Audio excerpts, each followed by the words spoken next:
I think we're going to just get started here. We wanted to wrap up the conference. With some reflections about what we've learned during the course of the day. I've asked two really outstanding people, Adrian Basora from Foreign Policy Research Institute, who has been a U.S. ambassador to Czech Republic and Czechoslovakia and is a long-standing leader of the project on democratic transitions at Foreign Policy Research Institute and the Eurasian Program. To summarize some of what was learned at the conference, as well as Claire Finkelstein, who is a professor of law here at the University of Pennsylvania and the director of the Center for Ethics and Rule of Law.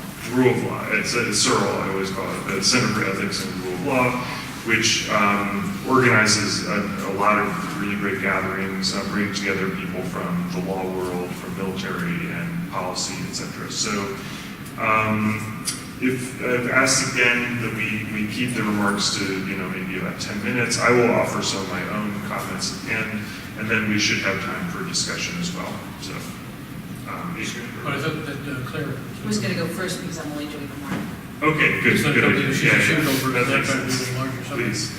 So thank you very much, Mitch, for organizing this really interesting conference. I'm very, very sorry that I had to be away in the afternoon to teach. So I'm going to limit my remarks to what I heard in the morning, as well as some ideas about the general subject matter. I'll be short, and then Ambassador Basora can do a more comprehensive, present a more comprehensive discussion. And I hope we can have discussion and back and forth. Just before I begin, I also want to mention that my organization, the Center for Ethics and the Rule of Law, actually in conjunction with FPRI, held a conference on foreign interference back at the Constitution Center in the fall, and we have an academic series with Oxford University Press called the series in Ethics, National Security, and the Rule of Law. We're going to be putting out a volume on foreign interference.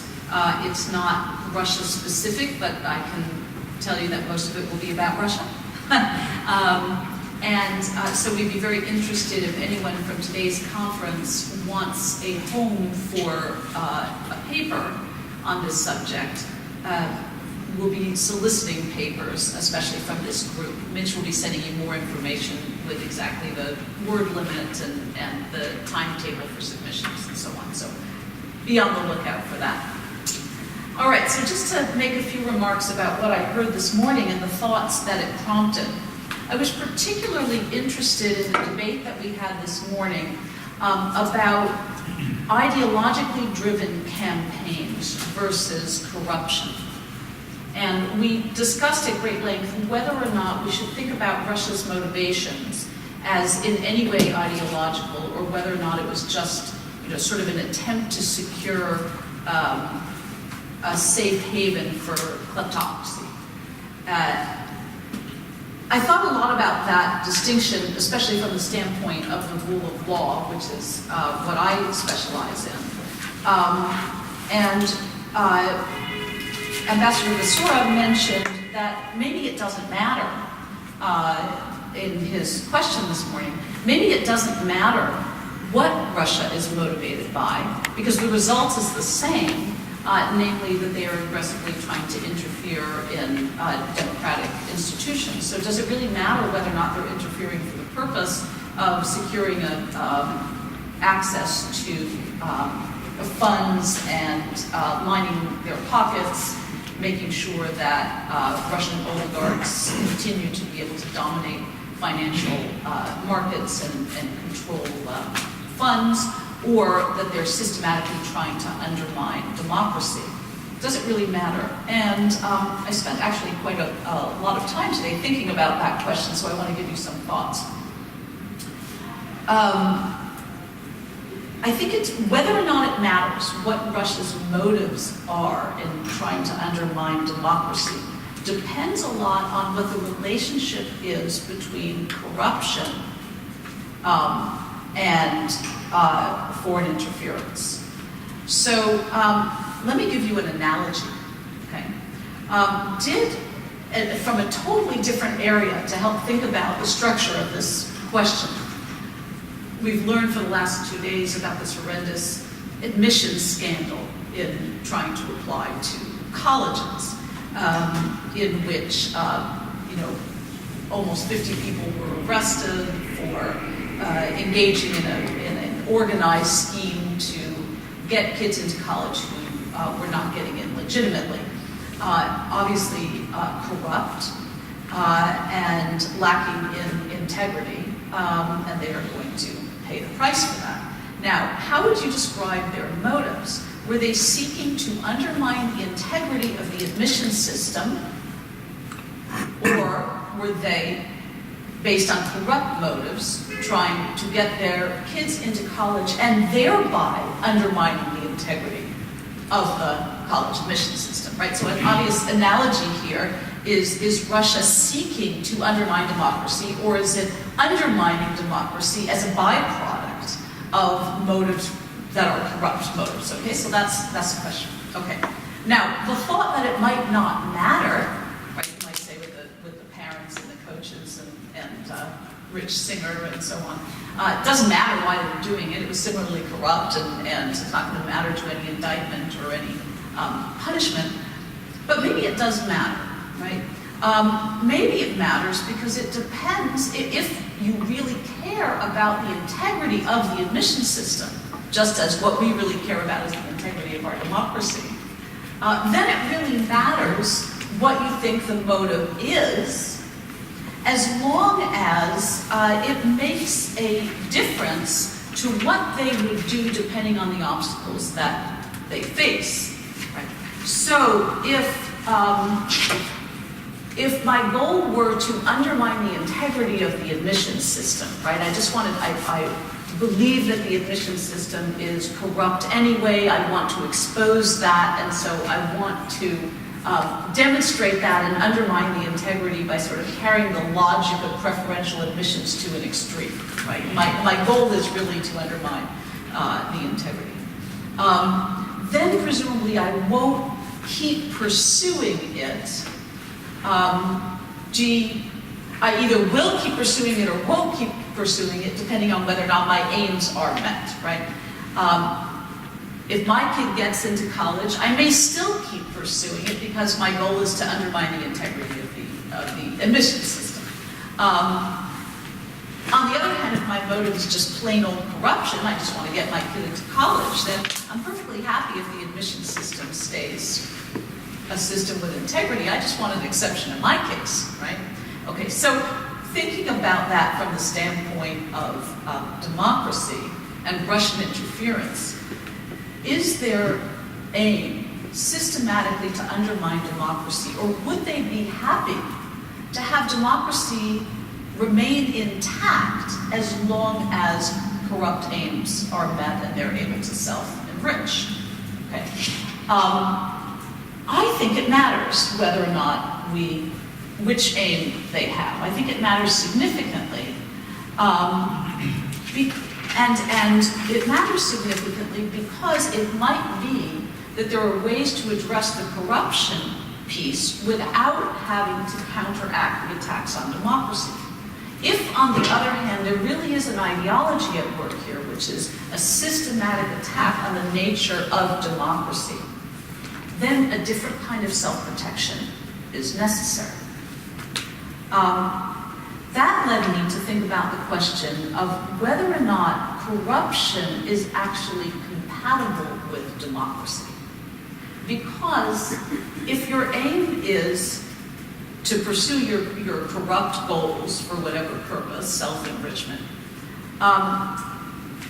then it might be that our democracy is not in as much trouble as we think, because in fact, if the powers that be in Moscow are perfectly happy to allow democratic institutions remain so long as their aims are secured, then all we need to do is sort of address the corruption, but our democracy is not in peril. Now, we have corruption in our own democracy, homegrown corruption. do we think that that corruption fundamentally targets and imperils our democracy? So I think that's another way of asking the question. My own thought is that it does fundamentally imperil our democracy. That rule of law values, which are directly attacked through corruption, in fact, go to the heart of preserving democracy, Western style democracy. This isn't true for every form of government, right? So it's not as though the existence of corruption fundamentally undermines a monarchy or fundamentally undermines oligarchic rule or different forms of governments that one might have. I therefore think that corruption fundamentally undermines democracy in a way that it doesn't undermine other systems of government because of the role that the rule of law plays. So to sum up, and tying back with our discussion from this morning, I think that the mindset that Mike Carpenter was of, which is a realist mindset, which specifically identifies corruption and realpolitik as the reason for current Russia's attempts to interfere, rather than ideology. I think we have reason to see that kind of attack on democratic institutions as actually a form of an ideological attack.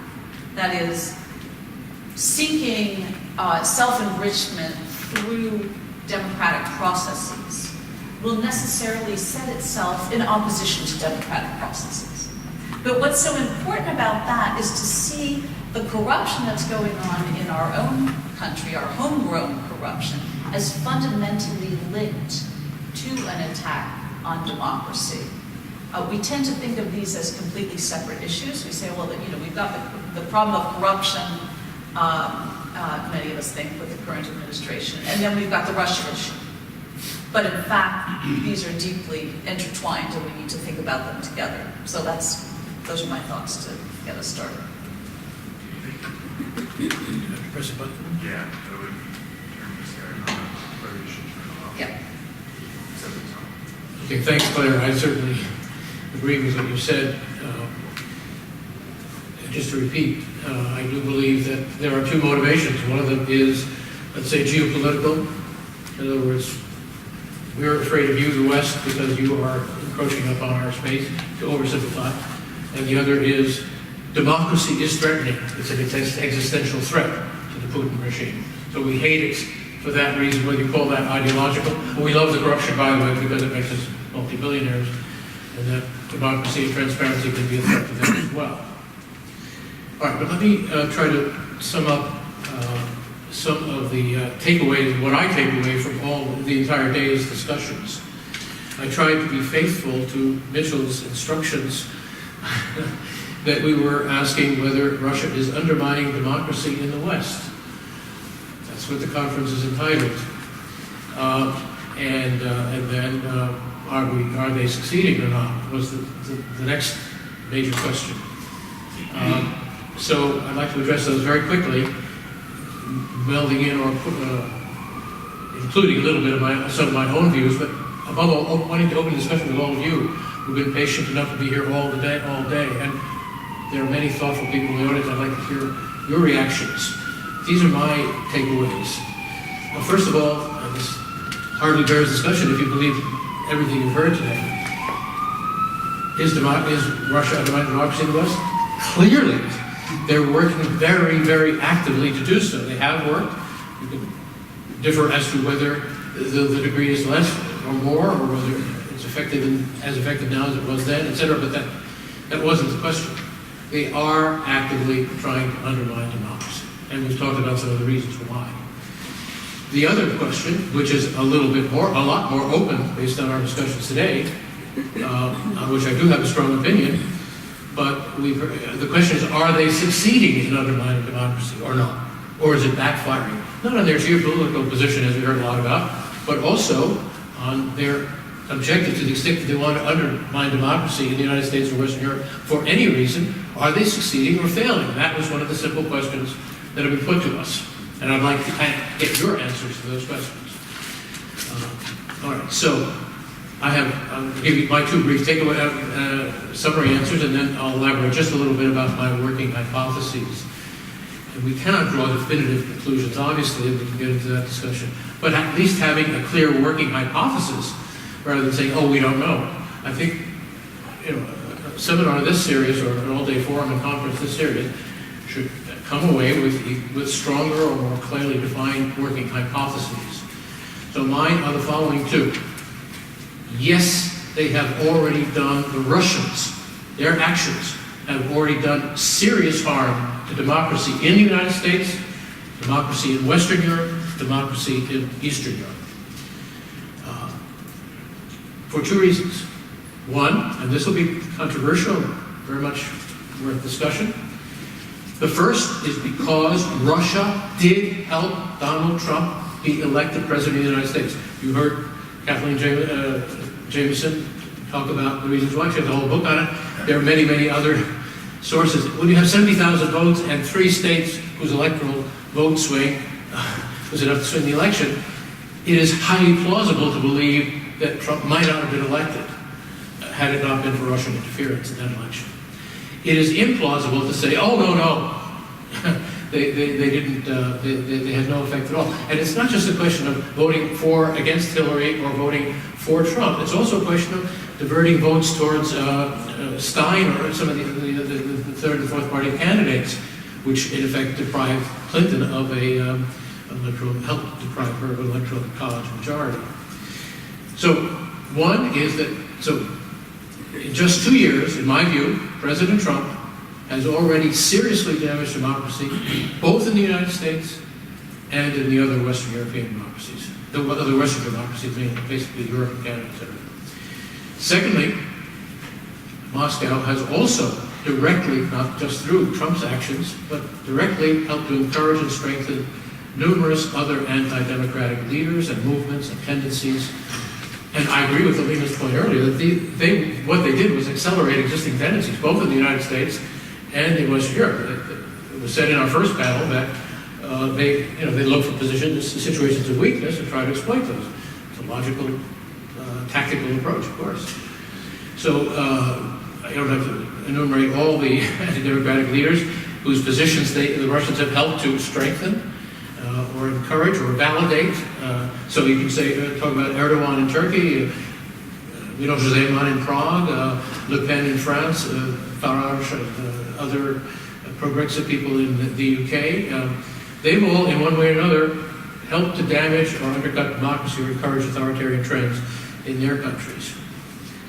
And they've also set examples for other and models of how you do it for would-be autocrats elsewhere in the world, in the region, in the Western democracies. So let me just elaborate a little bit. So my working hypotheses are, yes, real damage done already, just 2 years since the 2.5 years since the 2016 election. And I include the entire electoral period, not just election day, of course. So basically 3 years. So how effective? Now this is the question, has it worked? I'm saying it has worked, but I'm going to give you some of the reasons why I believe strongly that it has worked. Even if there's some blowback and backfire and some cost, but when you undertake a warfare, you put troops into harm's way, some of them get killed. So the Russians have certainly suffered some damage. That's unquestionable. Ukraine is a good example of backfiring in one country at least. But basically, they've helped to elect a president who has systematically undercut the legitimacy of key democratic institutions in the United States, such as the court, our judicial system, the U.S. Congress, trying to go around it and subvert the appropriations authority of the Congress, the independent press and media, which is one of the absolute cornerstones of democracy, systematically denigrating, and this damages our democracy. And we heard from Professor Jameson a little bit about how badly the media has been bamboozled, in effect, or failed to do its part in a way that helps democracy. As was repeatedly said by many people today, many Americans now have much less faith in our electoral system for all the reasons that we talked about. And very importantly, this goes back to Stephen Levitsky, at the opening conference in this series, which is culminating with today's conference. It goes back to also Francis Fukuyama. Fukuyama was at well, they were both there, but Fukuyama was the keynote speaker. So the disinformation campaign and techniques that the strategy that the Russians have used have helped to accelerate trends that were already negative in the United States, amplifying incitations to racism, incitement to racism, anti-Semitism, anti-immigrant sentiment. These accelerated trends have contributed to increased tribalism in American politics. We heard a lot from Fukuyama about identity politics and how damaging it can be to the effective functioning of democracy, and how it can be used by populists to create a much more authoritarian move towards authoritarian government. So a lot of damage done in these last 3 years in the United States. And of course, we also have gridlock as a result of the hyper-partisanism that is an offshoot of this, or a byproduct. Our government doesn't work. So this model of the United States, well, two final points. Remember that this president has systematically been undercutting the democracies of Western Europe, both by saying, well, you're our enemy in trade, we're going to go into a trade war with you, or we're not going to defend you. We're putting question marks about whether we will honor our NATO obligations, weakening, dividing the alliance. So he's been a real record of some of these safeguards for democracy in the West. And secondly, he has so badly damaged the image of the United States in the world. I mean, it was to the extent that we were a champion of democracy or promoting or encouraging democracy. And I agree with Hamilton's approach that we should be encouraging democracy, not promoting it where it isn't already taking root, but helping it where it is, where there is a genuine local demand for democracy. I know we're not doing that anymore, but most importantly, the image of the United States, which had been helping to encourage democracy around the world, is so badly damaged that, if anything, it's quite negative for democracy. Let me stop right there. Thank you. Yeah, sure. So I just wondered if I could make a brief response to just highlight one thing that might be interesting as a jumping off point for discussion. Okay, sure, yeah. I'm going to give some remarks as well. So. Great. Oh, I'm sorry. Okay, I thought you were moderating. So you go ahead and then maybe I'll say something after. Okay, yeah, that would be great. So, so thank you, everybody. It's been a pleasure to watch this conference unfold and to listen to all the presentations today. And I think to offer some, tentative conclusions, I would break this down into, three overarching questions, right, or three issues. One is, what were the motives of the Russians, which is interesting. Second, that caused a lot of debate. Second is, what were the effects of what actually happened, not only in the US, but more broadly. And thirdly, what are the long-term implications or consequences that we're going through? I'm going to interject what I think were discussions and also interject some of my own opinions about some of these matters. So when you're talking about the motives, I thought that the discussion on the first panel was really outstandingly interesting in that we had different theories about what motivated the Russians, right, in getting involved, particularly with the 2016 election. Some of the panelists argued that it was kind of a realist foreign policy approach. Others thought it could be sort of ideological or quasi-ideological. Others thought it was economic motives. I found it interesting, Michael Carpenter talked about corruption as being a key motive, which is something that really hadn't crossed my mind that much exactly. But I see these issues a little bit differently. And I think that, to my mind, the core of this is really what's called the Gerasimov doctrine, or it's called the, in different names, hybrid warfare or reflexive something war. And it's interesting, as I was writing my book, which is going to come out shortly, called The Lands in Between, Russia versus the West and the New Politics of Hybrid War, I read a lot of the scholarly literature on this topic, and a lot of people parse it in different ways, but what I would say is that this was probably seen by Russia as a defensive doctrine, right? So the way they look at it is that they have been attacked, they have been assaulted. they are being challenged and aggressed by Western actions in Eastern Europe. And what they were ultimately trying to achieve, it seems to me, was to disable the Western countries from within, to disable the possibility that we would somehow attack them. That's how they're looking at this.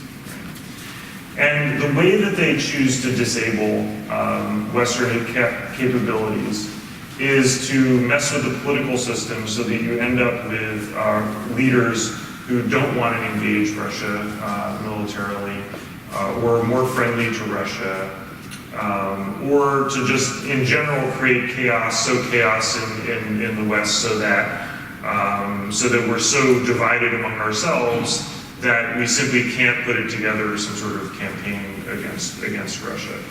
But I think there's still an interesting and rich discussion. I think though, even having said that, however, one has to think that what has occurred to me in listening to this is that maybe the Russians themselves don't really know what they're trying to get at, right? Or that their objectives are shifting over time, right? So that, there's all this issue that Sam Sharp raised about how much they're actually coordinating. Are different elements of the Russian government, in fact, pursuing different aims? It appears to me, for instance, that when a lot of this stuff became known, Putin changed tack, and maybe he was hiding things before, and then of course he came out and said, no, we were doing this, was that something that was planned, or was that sort of reactive? It's a little bit unclear. So I think there's still a lot of discussion to be had about this question of what the motives in fact are and what the approach in fact was. It didn't seem to me like we really rounded it up resoundingly, except to notice that, the points that Adrian made, that definitely there was an attack, definitely there was an attempt to undermine the elections, definitely had some effects. But we still are a little bit weaker. We still have diverging views, a number of diverging views about what were the ultimate motives on the Russian side. The second issue is what were the effects? And I think here too, we have a lot of different perspectives that were represented at this conference. That's what made it kind of a rich discussion, I thought. To me, the big effects of the impact not only on the US, but looking at all the European cases as well, which are the ones that I inhabit, and I know Alina does, and a number of others as well. The key impacts to me were to polarize these societies. And by polarizing the societies, the intent probably was to polarize them so that they couldn't take any sort of military action against Russia. But the effect of that also is to hurt democracy, right? Because highly polarized systems with extremists on one end who are Russian supported, and then those who want to hold up the liberal international order on the other side, that doesn't really lead to very easy government formation. It makes the center smaller, makes it more difficult for democratic government to exist. And so I think that regardless of what we think about the intent of the Russians, they certainly have made it more difficult for democracies to survive and to perpetuate themselves. The other effect, I think, is something that a little bit came up, but I'm emphasizing a lot in my book, which is that one of the effects of this polarization, counterintuitively, has been to elevate leaders who are extremely corrupt. Because it's very often the case in many European countries and also in the US, that in a highly polarized political environment, the only people who are able to sort of communicate with both sides, or able to balance both sides, are these highly corrupt oligarchs, essentially. So it's not a surprise necessarily that we've seen a rise of oligarchy at the same time that we've seen this polarization, because the two things are very much linked. And they're linked in this way, that if you're a smaller European country that has Russia on one side and the EU on the other side, both pouring money into the country to secure your loyalty, right, of their groups on one side of the spectrum. The richest person by definition in that society is the person who takes money from both sides, right, who is able to both gain the Russians and gain the Europeans, essentially, or the West. And they do this in a number of really interesting strategies. Just one of them is, well, if you want EU money, one good way to get it is to bolster the pro-Russia camp in your country to convince the EU that you might go into the Russian camp, and therefore they should give you more money. Or to convince a Russian oligarch that you have an angle on EU business because of your closer relationship with the EU, and therefore you can facilitate like corrupt activities that wouldn't happen, say, somewhere else actually in the EU, but you can do it in your country. And I think actually that Donald Trump in a lot of ways is not seen in this light, but I think really should be seen in this light, right? Is as a typical corrupt oligarch. He's not seen as a corrupt oligarch? Well, I don't know. I don't think he's seen, I think he's seen by a lot of people as a Russian agent or a compromised character. And I think that he probably is compromised, but I think that he's compromised in the sense that he's really willing to work with all parties. In other words, if Germany came to him and said, we want you to stay in NATO, and we're going to build a huge hotel, right, in the downtown, in the middle of Berlin, the answer would be yes, right? And unfortunately, they haven't thought of that yet. So these are non-ideological people who are gaming a division to make profits. And I think it is corrosive democracy. That said, I think that the Alina and many others on this panel just now made a very good point that there are sort of unintended consequences of the interventions. That certainly Ukraine has been pushed away from Russia. That was the strongest point, but I think, also to some extent that a lot of the other foreign policy victories have been sort of second choice victories. It would be hard to say that Russia's interventions across the board have already resulted in a decisive victory for Russia. I think they're still awaiting a decisive victory. I think they may get a decisive victory in the EU at some point. For instance, if Salvini were to veto an extension of the Brexit discussions, it would really be the first time that a major European decision would be overturned by a Russian partner inside the EU. So, I mean, there are possibilities that Russia will, exert enormous control within the EU. But I don't know if they've really happened yet. And you can also point to these unintended consequences of, for instance, increasing support for the EU within the EU, or pushing Ukraine towards the EU. So I think in terms of the effects, we do have to think about both of these things, and it makes it more complicated that we don't actually know exactly what their motives are. Right. So was it just to disrupt? Was it to get their own friendly politicians in? Was it to destroy democracy? Right. I mean, or just to bring pressure to bear on a group of countries they saw as a threat. So interesting discussion, and I think a lot to note about that. The area I felt was a little, we didn't maybe emphasize enough, was the question of what are the long-term consequences of all this, right? Where do we, and I thought it was great that we really talked about 2050 and, where is this all going? And I think also at the end of the first panel, Nick Goziev also mentioned, the intensifying struggle. One of the things that's been strange to me in observing this over a period of, say, 10 years or so, is that regardless of the pushback the West has given towards Russia, the conflict has only gotten more intense. Right? So it seems to me we're at a phase right now where whatever the West does to sort of push back on this only makes Russia more determined to push forward its agenda, whatever that is. We're at a probably very dangerous time, right? And probably we're at the most dangerous time now. Keeping in mind that over the course of the last 20 years, we've had times of very good relations with Russia and bad relations. But it seems to me we're entering a crisis period exactly because of what Nick said earlier, which is that there's no backing down at this point, right? So Russia cannot, under Putin, back down, really.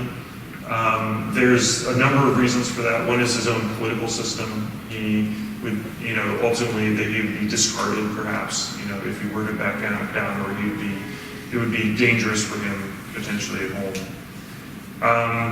And also because I think the West has been, too damaged, and in this to sort of to sort of put up with, it's been interesting that Nick talked about a grand bargain, right? And at times Putin and the Russians have tried to propose, let's have a big bargain and let's talk about these things. And it's been interesting to me that that's never really actually happened, right? And that you have now a president of the United States who wants that to happen, or seems to want that to happen, and is totally unable, right, to actually have that discussion simply because there's limited trust now in the government that it would be on the side of the West or the side of the United States when it was entering into such a discussion. So I think we are in a dangerous time. And I think that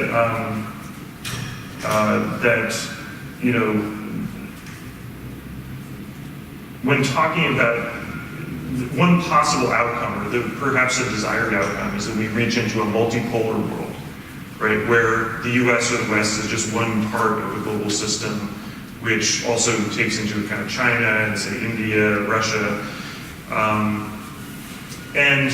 But I don't know if Russia's actions are going to achieve that, as Rudy seemed to be saying, or if it's actually deleterious to that because the aggression with which it's pushing its agenda has, in fact, backfired, right, and set the West in a position where it's simply not interested in that kind of relationship with Russia in particular. So those are the things that I got out of this discussion. I thought maybe I appreciate your attempt to sort of point to the areas of agreement, which I agree with your areas of agreement. I didn't say there were areas of agreement, just that they were my hypothesis that I think. Yeah.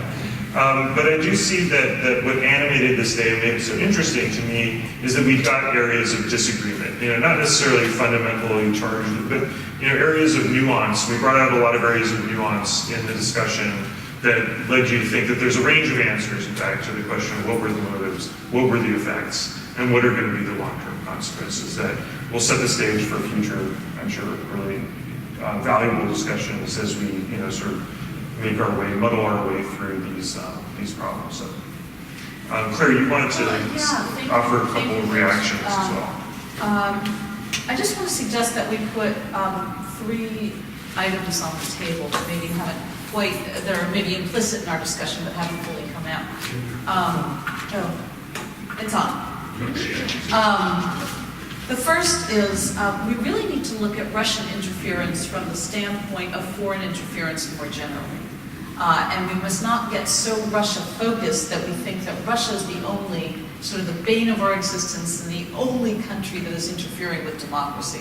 I mean, what the Saudis have done is absolutely extraordinary. Their methods are different, and we're only starting now to learn more about what they've done, but anything from, paying veterans to go down and lobby against the Justice Against State Sponsors of Terrorism bill, to being very heavily involved in propaganda efforts, even putting out a booklet that was sitting around in drugstores and explaining the Saudi point of view, and all sorts of financial issues that they've been involved in. So we have to think about how to secure democracy against all sorts of foreign interference, and unfortunately I don't think that just strengthening, say, the Foreign Agent Registration Act is going to do it. We've become so accustomed to this kind of foreign interference. The second, and perhaps you discussed this in the session with Kathleen Hall-Jameson, is that we haven't succeeded in making democracy sexy enough. Our students aren't that interested in it anymore. I thought Anne Applebaum's comments at the FPRI annual dinner were really extraordinary. The low interest and low importance that people attach these days to democracy. And students aren't learning civics anymore in school. So if we haven't made democracy sexy to our own population, how do we expect to export it and have foreign populations who haven't been steeped in our traditions have any interest to it? So I think we do have to sort of fight ideologically, whatever the source, whether it's corruption or and finally, I would like to talk more about the changing nature of warfare and the Gerasimov doctrine. because we're now in a position where non-kinetic forms of attack may actually pose more danger to the protection of democracy than kinetic forms of attack. And so we have to start thinking different militarily because we still have a very kinetic model of self-defense when we think about armed attack. And we need to start thinking differently about that. So. Okay, I think we should open up the discussion to the floor. I don't know if we still have a mic going on here. And Is it on microphone? recognize, I think I may have stolen it actually, sorry. I'm going to give the mic just to Jeff and then Alina. Thank you very much, and to everyone for a great conference. My question is for Claire. I think your initial remarks in this panel are pretty uncontroversial, that corruption is bad, that it's bad for democracy.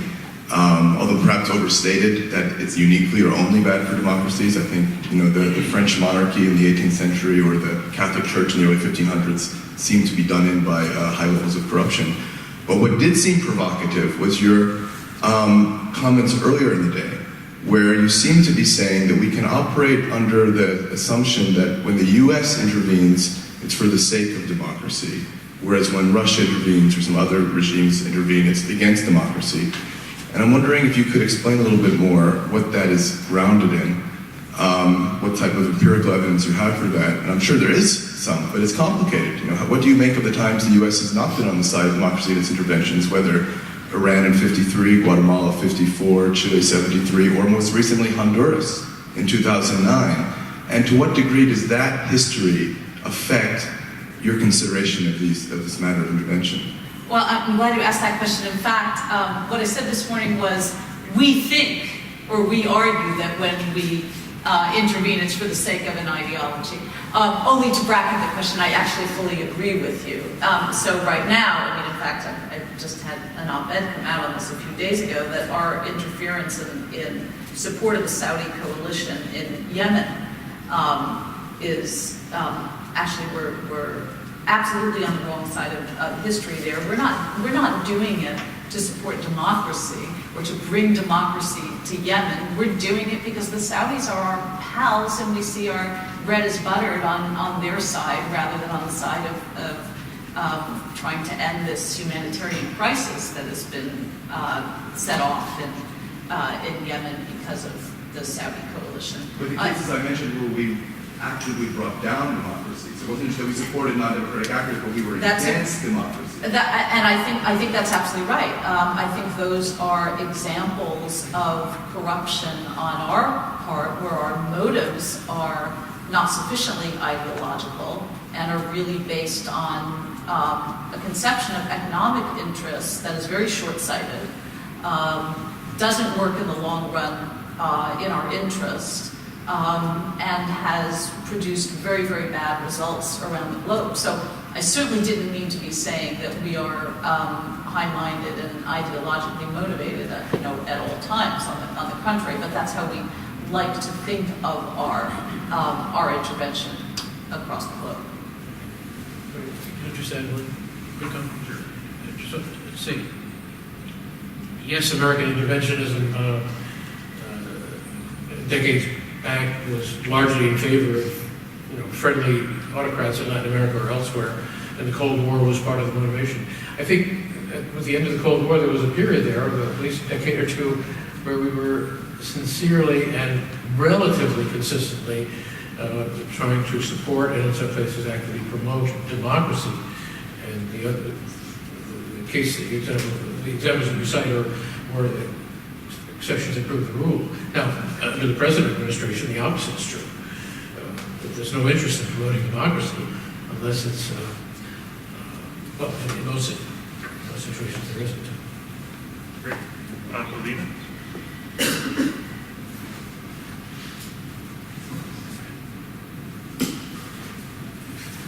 Sorry, I'm tired of sitting, so I'm standing here. Well, one quick comment on this debate on the U.S. not always being a promoter of democratic regimes. I mean, I think that's obviously true. However, I would just point out the difference between a democratic country that does intervene militarily to pursue its agenda across the world versus an authoritarian regime that does the same thing, I think is not so much about the ideology, is that we have a conversation here, and we have a reckoning in the public space, and we change our policy, and we change the way we look at interventionism going forward. Of course, there have been terrible mistakes. There's no question about that. Of course, the Iraq War was a mistake, but there's a public conversation about it, and we adjust and we reconsider, and I think that is what makes democracies very, very different than what happens in Russia or China around their various activities. So I'll just put that out there.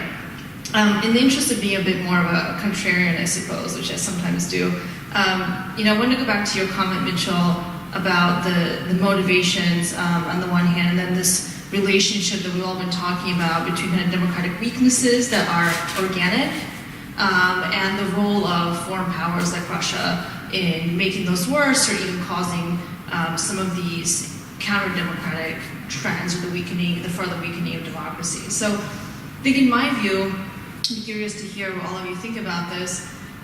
It's not that the Russian intervention, political warfare, whatever you call it, doesn't matter.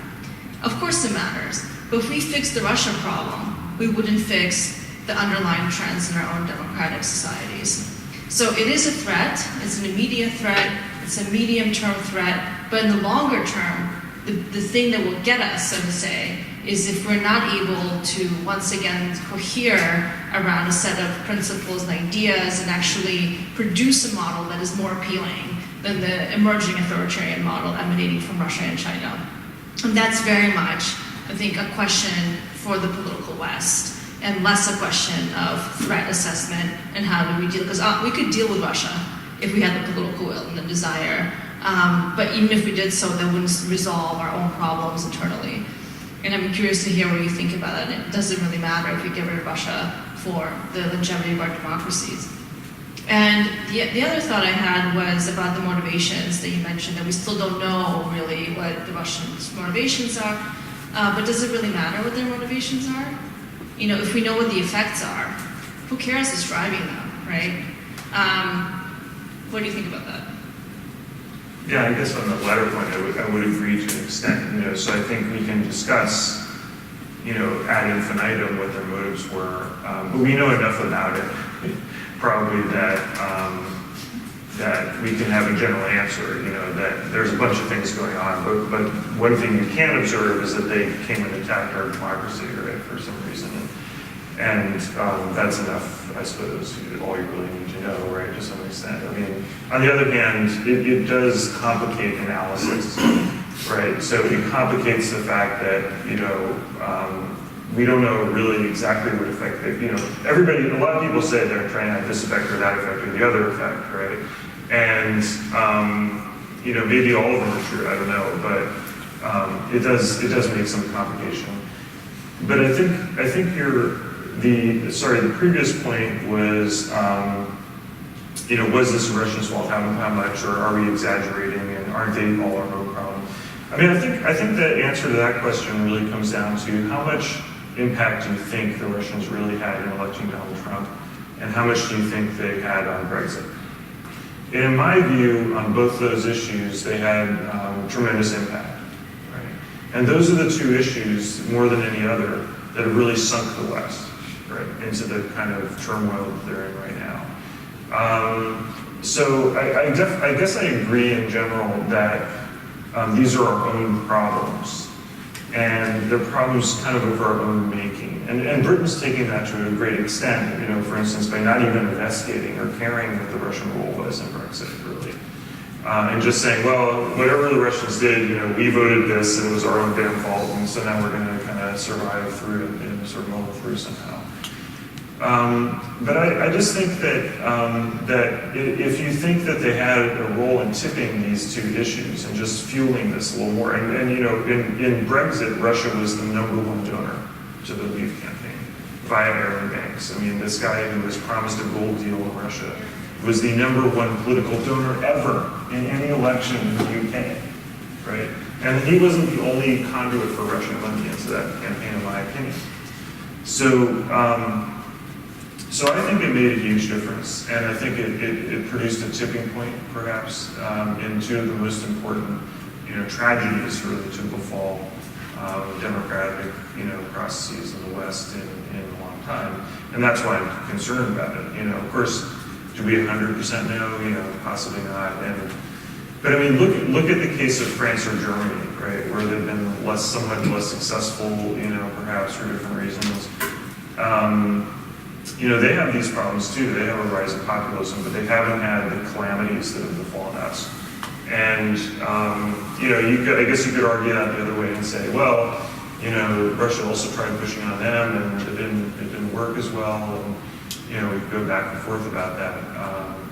But look, I think it's had, by pushing on a wound, pushing on a problem, I think they did have quite a substantial outsized impact with not very much force. I'd like to add a little comment. Sure. Yeah. Just a supplementary comment. First of all, I agree with you, Alina, that physician heal thyself. The problems that we have in our polarization, you could start them in 1994 with the extreme polarization, the contract with America, government shutdown, etc. It's gotten worse and worse, unevenly, but still the downward trend is very clear. But I want to come back to, so of course, but that doesn't mean that it's important also to avoid, the finger in the wound, to use that the Russians have tried to put, and maybe others as well. But I want to come back also to the question of motivation, whether motivation matters or not. First of all, I think motivation does matter in the sense that if you know what is driving Russian behavior, then you'll have a better sense of how to counter it, or how to persuade them, or how to punish them, etc. But having said that, I'll take the opposite side a little bit. The fact is that democracy nowadays, there's a dynamic in the world, and there was a very good discussion of it this morning, and most of you were here present for that, of the fact that their mutual, the motivation, call it ideological or fear of democracy, where democracy is a bad thing as seen by Putin and his inner circle. So they're against democracy, and if they can weaken it, divide it, undercut it, discredit it worldwide. And by the way, the liberal international order that the democracies that we help lead and democracies have supported, that too is a bad thing from their point of view, whether it's for corruption or just in terms of diminishing their role in the world. If you play by Western rules, then Russia is less influential. But having said all that, it's also the case that geopolitically, that the Russians do feel threatened in a geopolitical sense, or in the laws of pride sense. The great tragedy of the 20th century, the dissolution of the Soviet Union, according to Putin. It's clear that that's main motivation. So the motivations all come together and lead to the same result. However, it is nevertheless good analytically to get a better sense of what has priority now, to if and when we feel that we can mobilize ourselves to somehow counter the Russians more effectively. But one of the ways of doing it is healing ourselves politically. There's no question about that. And by the way, to the extent that we expose the Russian damage to our democracy, to the extent that the arguments that we heard from Kathleen Hall-Jamieson, for example, that can be used to strengthen our democracy in the future. So the kind of conference and the issues that we're discussing, I think, are very important for the health of our own democracy.